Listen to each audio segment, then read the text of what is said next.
Holes, Chapter 19.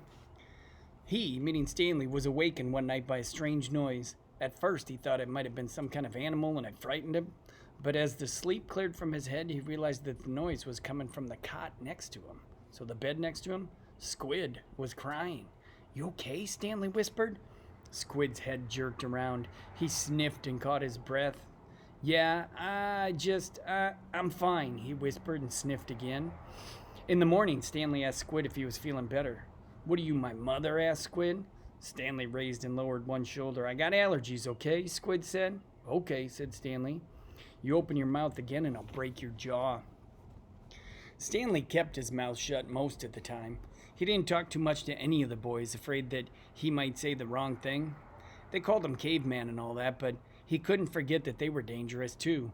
They were all here for a reason. As Mr. Sir would say, this wasn't a Girl Scout camp. Stanley was thankful that there were no racial problems, like race being color.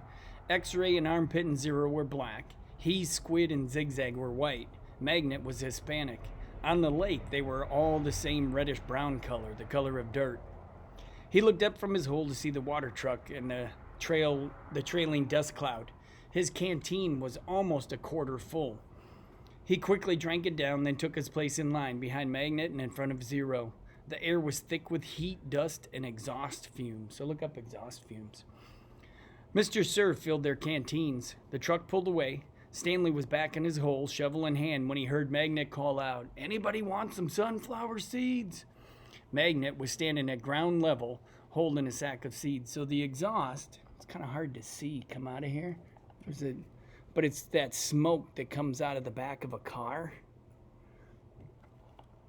The glare is bad out here. And then this is the burlap sack. Something like that Mr. Sir keeps his sunflower seeds in. So Magnet yelled out, "I lost my spot. Anybody want some sunflower seeds?" Magnet was standing at ground level holding a sack of seeds. He popped a handful into his mouth, chewed and swallowed, shells and all. "Over here," called X-Ray. The sack looked to be about half full. Magnet rolled up the top and then tossed it over to X-Ray. "How did you get them without Mr. Sir seeing you?" asked Armpit. "I can't help it," Magnet said.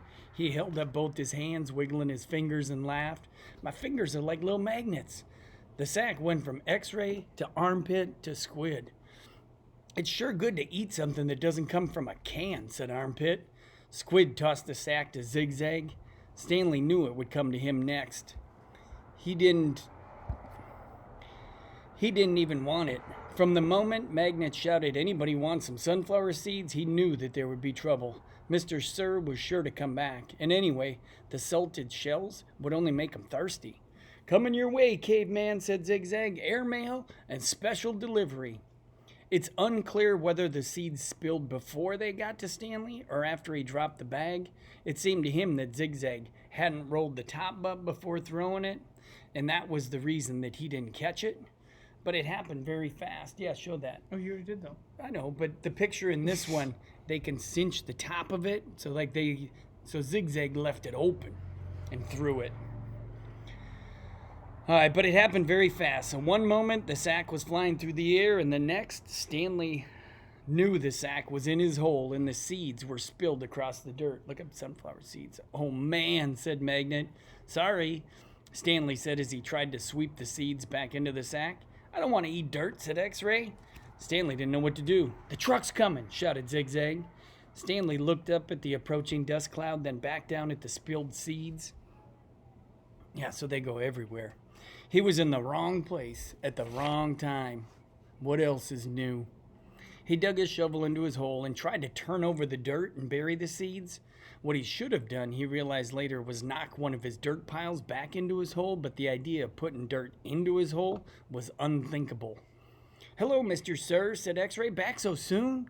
"It seems like you were just here," said Armpit. "Time flies when you're having fun," said Magnet. Stanley continued to turn dirt over in his hole. "You Girl Scouts having a good time?" asked Mr. Sir. He moved from one hole to another. He kicked a dirt pile